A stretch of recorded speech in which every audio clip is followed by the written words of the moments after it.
Good afternoon and welcome in to the Oklahoma City Bounty Hunter Coaches Show. I'm Chris Price.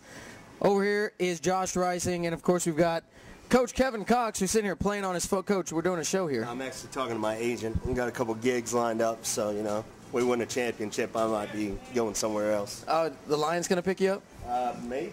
I could handle Reggie Bush and Calvin Johnson and those guys. So look at the coach taking care of business on and off the field. And on air. We are live here for the Coaches Show. Of course, the Bounty Hunters winning last night 49-0 over the Anderson County Roughnecks. Again, we are live here at Hooters in Bricktown, having a good old time doing. Hey, I got to throw this out though, Coach. Mom eats free. Hey, I like moms. Mother's Day, Mom eats free. I forgot to do it during our other show, so I got to do it now. But any single moms out there? Single. And he's gonna buy your Mother's Day lunch, right? No. It's free. No. Cheap date, right? Yeah. All right, we're going to go ahead and get down to business again. The Bounty Hunters with another huge win in round one. They win 73-0, and in round two they win 49-0, 79, 78. I don't know. We already talked about my math coach. All right, a lot. I'm going to go ahead and throw this out there. Offensive. Well, let's go ahead and.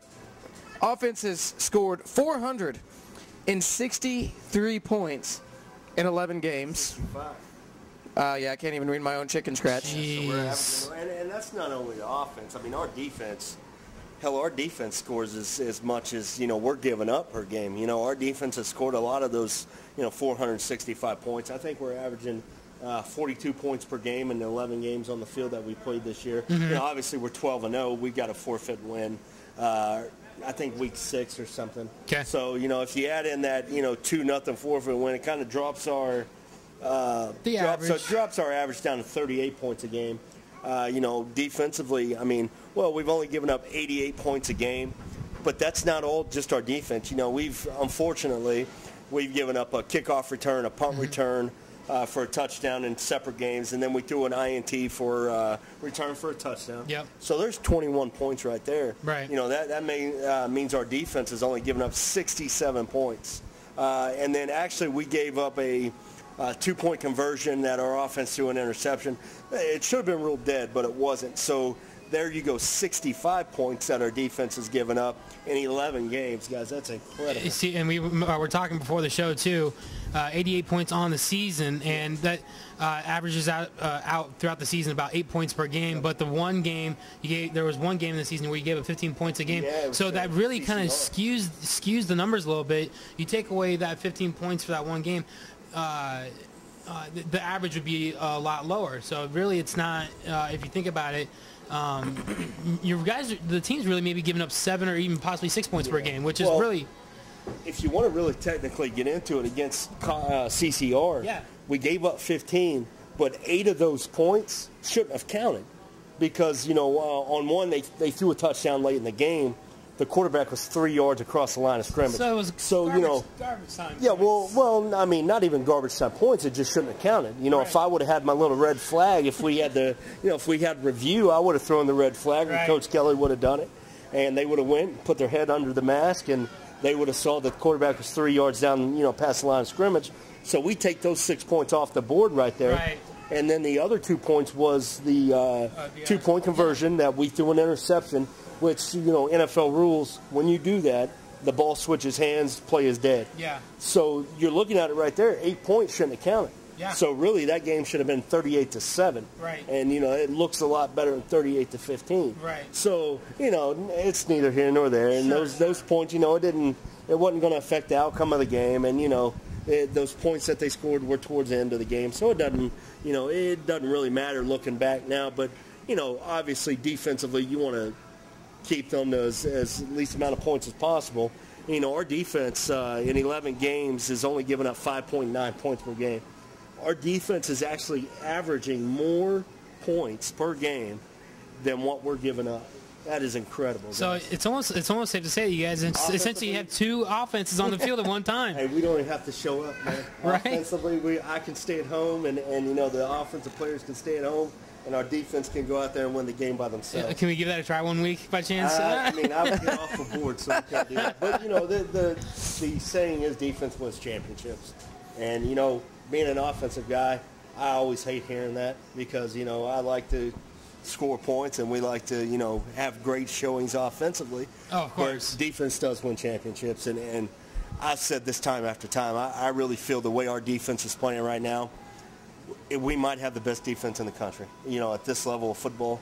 You know, and that's hard because there's a lot of teams that we don't see and, you know, a lot of different, you know, we're playing against this type of talent level. But at the top of our league, you know, with Collin County, with the Austin Vipers, who are the defending champions, and they actually in January, I believe, or December, they won a 3A, which, you know, at this level of football, there's a 3A and a 2A. Okay. We're Division 3, Division 2, Division 3. It's like AAA baseball, basically. Right. It's the highest level of this. The spring league that we play in right now, the XFL, is actually it's a AAA level. Okay. So it's one of the higher ones. And then the GDFL, which we play in the summer, is actually a higher level. It's a AAA. So we play the highest level, and you know, at the top of the league, like I said, with CCR and even Anderson County, you know, they beat a good CCR team last week to advance to the semifinals.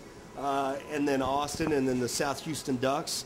You know, so, and us, I mean, that's 5 pretty good teams in one league. So, you know, it's a good league, and we're excited. We got in this league for a reason because we felt, you know, competition level was going to be pretty good for us leading into the summer, right. which is our main focus.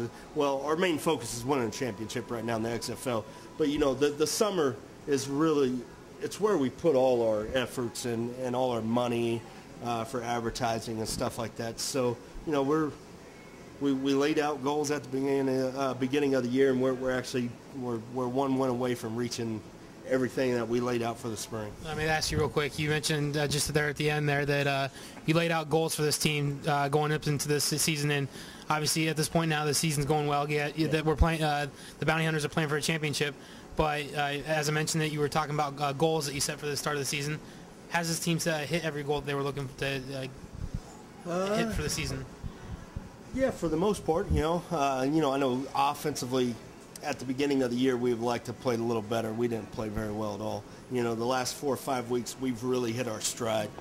Defensively, we've played great all year. You know, I would say for the most part we've hit all our goals. You know, we've had our ups and downs in all aspects of the game.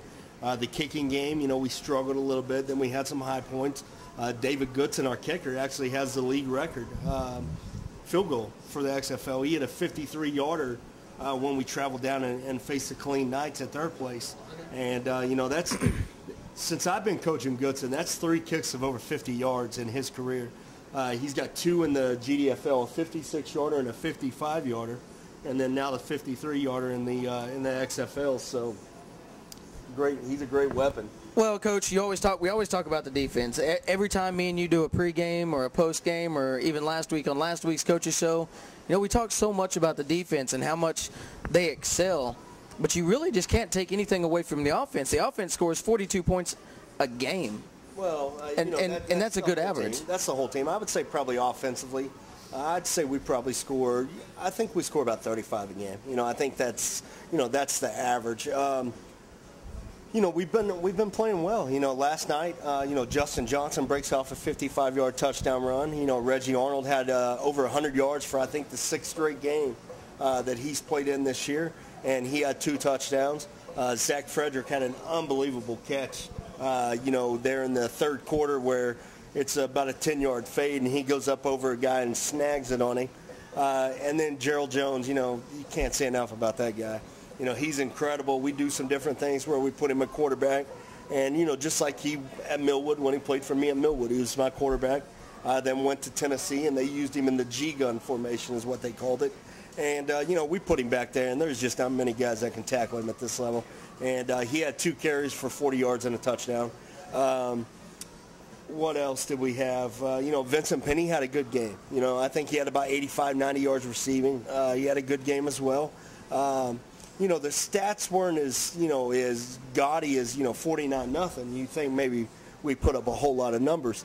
I think we had 265 yards on the ground. We averaged about 9 or 10 yards a carry, which I'll take that any day. You know, Throwing-wise, we were 8 for 12. We only threw the ball 12 times, 8 for 12 for, like a $120 or a $130, 2 touchdowns. But the big thing there is no interceptions. Yeah. And, we're not turning the ball over. I think our turnover, obviously the ratio defensively, the giveaway and takeaways, we're damn sure taking it away a lot more than we're giving it away. Absolutely. And that right there is the sign of being 11, 12, and 0. If you start giving it away, you're going to lose ball games, and we're not giving the ball away, and that's the big thing. Yeah, and you talked about it, and it's funny you talked about that these stats really didn't kind of shine on a 49-point game, but there was 3 fumbles. One of those was a touchdown, and they were all in Roughneck territory. Yeah. And then there was 3 or 4 possessions that were turnover on downs. Yeah. I mean, they just really, and you got to give it up to the defense, because twice the Roughnecks had the ball on the 1-yard line with multiple opportunities due to offside penalties, and the defense stood them up, and they didn't get that 1 yard. Yeah. Well, we're going to have offsides penalties at times because we bring so much pressure and we blitz, and those linebackers that are blitzing, they're trying to time out the cadence of the quarterback, and sometimes you just get caught. You're sneaking across, and maybe you got a hand across, and it's just offsides. Right. So, it's what was the question again? I'm trying. It wasn't really a question. It was more of a statement. But I was just going to let you talk about. Well, the defense. Your goal line stands. Big goal line stands, and that's the thing. When the going gets tough, those guys just bow their necks, and they make plays, and they've shown it all year. They're so good, and they're so exceptional, man. And I can't say enough about Coach Kelly and Coach Potts and Coach McHenry and the defensive staff and just the defense as a unit. They make our job on the offensive side of the ball a hell of a lot easier. And I'd rather have those guys on my side than going against them, because I can only imagine what those other teams are thinking, the quarterbacks and even the offensive line, because we bring so much pressure from so many different areas. It's a crazy amount of pressure. And, when we played Anderson County the first time around, we beat them 32-14. They got some really good wide receivers. And I know we forced a lot of turnovers the first time around. I think they threw 5 interceptions, and we returned 3 of those for touchdowns. We just rose to the occasion. And, we thought that they might be able to move the ball a little bit at times, because one big passing play and you're going to move the ball down the field. And they had a couple decent plays. We had guys giving great effort. They had 2 long plays. I think that we had guys, T.J. Shaw and Quentin Moore, chase them down and tackle them. And once those long plays broke, you think maybe Anderson County has a little bit of momentum. And our defense said, no, I don't think so.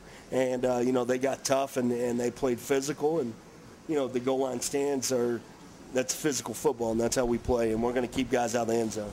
Yeah, it's one of those long plays. I remembered it was a screen pass. Yeah. It was a screen pass. They went out, and unfortunately it looked like the corner was going to try to tackle him. He tried to hold one-arm tackle, and it didn't really work out. And, he took off, but, man, they chased him right down. I think they brought him down around the 6-5-yard line. Offside penalties, put him on the 1, and then – but the defense stood them up, like you said. They rose to the occasion. They did it twice because it looked at the end of the game. Yeah. Anderson County was adamant about trying to get some points on the board. They went to a running clock in that second half, trying to really. Yeah, they did. Because there was a couple of passes that were incomplete that the clock was still running. Maybe it was a mistake and it wasn't supposed to be that way. But I realized it. The clock actually runs. NFL rules, even on incomplete passes. The clock runs until it's, I think, like 2 minutes. Inside the 2-minute mark. It's just a new rule that the NFL put in a couple of years ago, and I could be wrong, but I like to think I know the rule book pretty good. And it confuses people because for the longest time the ball stopped on incomplete passes. Yeah, you're so used to playing one way, and then for the sudden changes. As an offensive guy, I hate that because of course we want.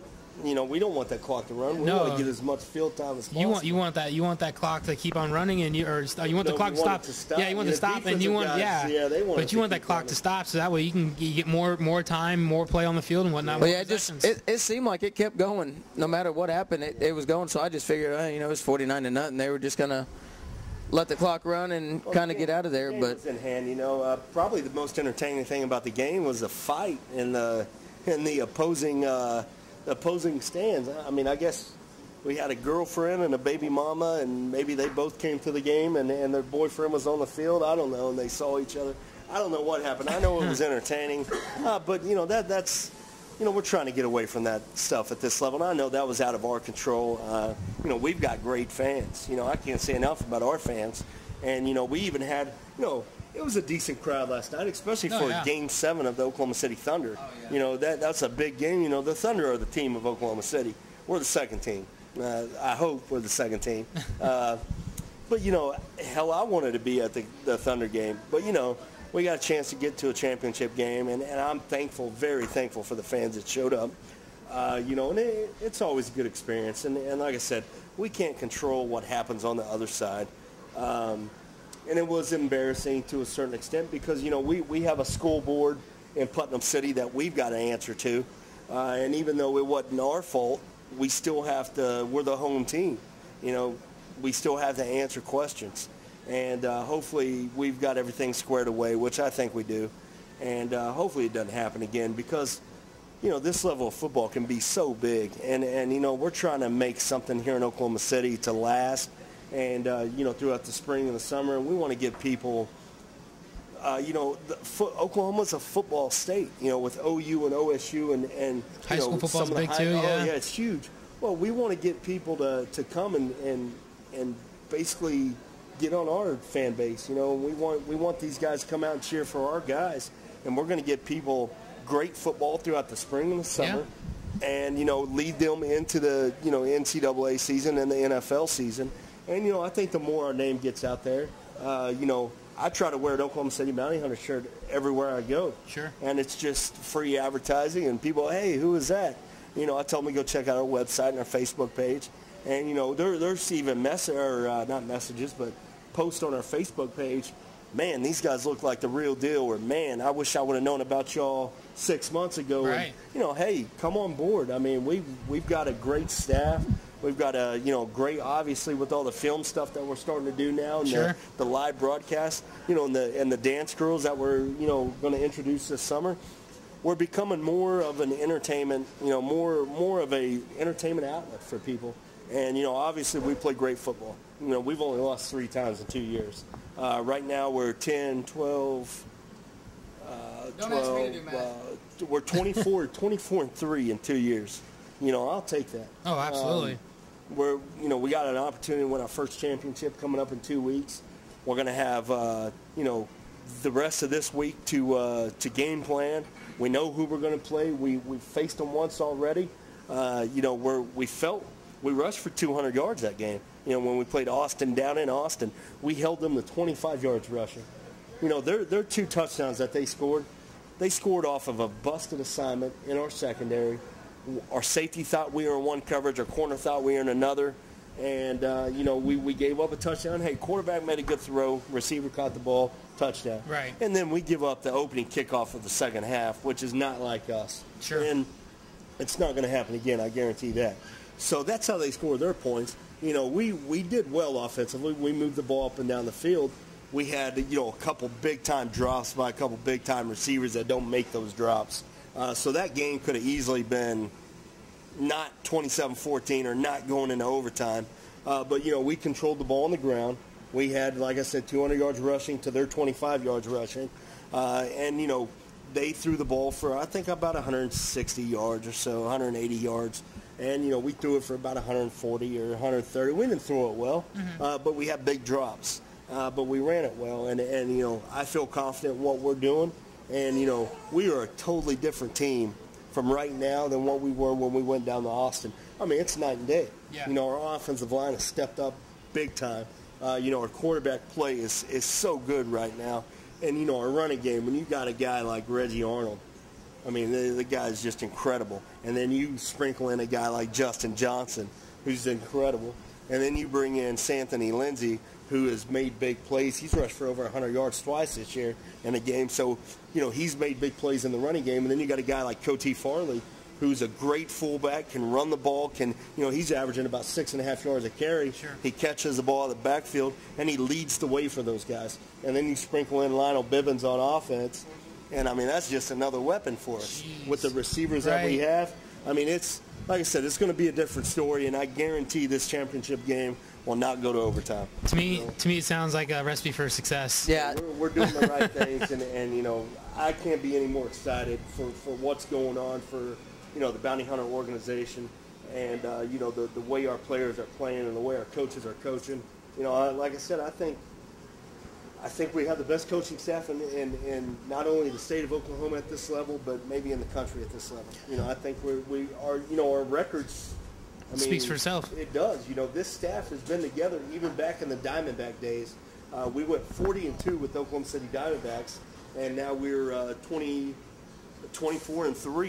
with the Bounty Hunters. 64-5. I'll take that, guys. And we've got 3 championships in there. We've got a GDFL division title in there.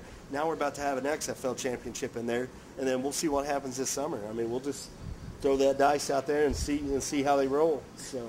One thing I noticed in this past game, or the game yesterday against ACR, midway through the third quarter, I don't know if the player just may have lost his focus. I don't know if the defense was giving you guys some trouble on the field and whatnot. Score wouldn't indicate such that, but there was an offensive pass interference call on in the middle of the third quarter that I wanted to get to. And I did notice there the ball was kind of sailed over the receiver and the defense. It was uncatchable. Yeah. I did notice that the receiver was a little agitated, and he kind of pushed the player at the end. Well, what it was is, we were trying to run a go route, and Juan is a 6'6", 215-pound receiver. He's a big guy, and we throw the ball, and we threw it out a little too far. But the corner is running with him. He's got inside leverage, and he kind of cuts Juan off and gets in front. What's Juan going to do? He's just going to run him over? He just shoved him. Hey, it shouldn't have been, either offensive or defensive pass interference. It should have just uncatchable ball. Oh, I got a cramp. Oh, that's not good. It's live, and I'm sitting here with a cramp in my hamstring. Coach, it's not recorded. It's an uncatchable ball, and he's a big guy, and he did give a two-hand shove, and they called offensive pass interference. It backed us up. But what happened, what did we do? We got backed up. The ball was on the 1 or 2 yard line. Yeah. We went 98 yards for a touchdown. We'll just business as usual for us. Yeah, and I don't remember who caught that deep pass. That there was one play was a deep pass, took you out to midfield, and then that's when Justin Johnson broke it up the middle, right? Penny caught a slant route for about 20 yards, and then they got us out to about the 22-yard line, and then I think Reggie had a nice little run, and Gerald. I think Gerald Jones. Gerald Jones had a deep, about a 35 or 40-yard catch on a drag route, and then we right up the middle, I thought, right? We ran a bootleg, and Gerald was coming across the middle, and we hit him right where he should have been in the open window, and then Justin, did his thing. We ran a play we called 36 crash, and perfection. And that's how it's drawn up, and that's how it should look every time. Well, he crashed the defense, that's for sure, because he took that ball to the house. And 55 yards. I was lucky enough to be up in the booth doing the play-by-play in last night's game. So, it was running and was going, And Justin, him and Reggie's, their running style, and even Anthony, Justin's more of an upright runner, and I tend to get on him about that. And he's like, Coach, that's just how I run. They said that to me at OU, and even Abilene Christian where he played. And, if I'm trying to tell him if you change your pad level a little bit, you're going to break a little more tackles. Because when you're so upright, you're exposing so much for a defender to tackle. Then you get a guy like Reggie Arnold, who's so low to the ground and compact. How do you tackle the guy? You can't. And he is never tackled by one guy. And even Anthony Lizzie, with a water bug type guy like him, makes a lot of guys miss, and he drags a lot of guys. And, those short, compact guys are so just strong and built low to the ground. They're just hard to tackle. Even Coty is that way as well. So, yeah, he's one of those, little, short, quick guys that is really kind of reminds you of Griffin, for OU. And then you go back to, earlier or later days now where you had Roy Finch. He was a little little guy. He's quick. That's exactly how Santhony Lansey is. And then you got Reggie Arnold. Reggie Arnold really reminds me a lot of I just forgot his name. He played for the Dallas Cowboys. He doesn't anymore. Marion Barber. Marion Barber. He's just like a big. He reminds me a lot of Marshawn Lynch. Yeah. Yeah, like a big, just like he's going beast mode, man. He hits those holes, and yeah, like you said, not one guy's going to hit him and take him down. Real quick, I want to give a real big shout out to Vincent Penny. Our wide receiver, a little slot guy that does a lot of stuff. For about the last 5 weeks, he's been just on and on me. Coach, I can throw the ball. I can throw the ball. My accuracy, this and that. We put in a reverse pass.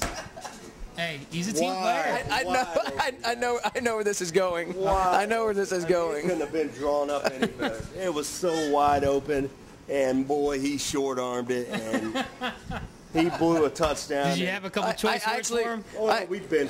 I actually remember saying during the broadcast, I was like, he was a few yards short on that pass. So, and he comes off the field telling me, "Well, it's my glove." Well, right before the play, I told him, I said, "Are you sure you can throw with the glove on?" "Oh, yeah, Coach, I got this. I got this." I said, "Are you sure?"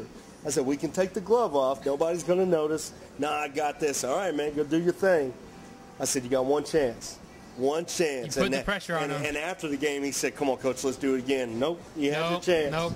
So we're never going to see the Vincent Penny. No, never going to see it again. No, that's being buried in the playbook, huh? It's thrown away. It's thrown away. Oh, it's not even in the playbook anymore. Saturday night, and I threw it out the window. Literally threw it out the window. Sorry, Vincent, your play's gone, man. You're just gonna have to stick to your wide receiver duties, and he does a lot of the punt returns. They steer clear him though on punt returns. He don't even know. Well, he's got 3 or 4, special teams touchdowns this year, so I would steer clear. Yeah, so he don't even really get an opportunity to do those anymore because they're like, wait, let's kick it this way. The other option is they kick it to Gerald Jones. It's like, damn. Speaking of Gerald Jones, I would just kick the ball out of bounds. Pick your poison. Yeah. Speaking of Gerald Jones, you guys kind of went, and I don't know, man. I have short-term memory loss. First off, I don't ever hardly remember anything, but it was really the first time I've seen you guys go to more of like a wildcat type formation, putting Gerald Jones back there with, with Reggie on one side, and Coach E was back there, and. Well, we've used Gerald as quarterback. We used him last year against the Thunder in the playoffs in the GDFL. Had the ball on the 1-yard line. We went in a 3 running back set with Gerald at quarterback. Just marched 99 yards down the field. So we know what he can do back there. With Bo's been playing so well, it's hard to take him out of the game. But with Gerald, we're going to start getting him back there more and more because he's just so hard to tackle. And people think he's only going to run the ball, but the kid threw for about 2,200 yards at Millwood, so people better be aware of his arm too. So we're going to use him a little more. So. All right. So, well, Coach, we've got a championship game. Yeah, we're wrapping it up. Championship game, May 17th, somewhere down south on 35. You guys will play the Austin Vipers. Make sure you join us. We will have a live broadcast, hopefully, from there in Dallas, so you'll have to join us. Make sure you check out the Bounty Hunter Facebook page. Make sure you go to check out the Bounty Hunter website. Until next time, I'm Chris Price. That's Josh Reising, and this right here is the Coach Kevin Cox for the Oklahoma City Bounty Hunter Network. We'll see you next time. Thanks for watching.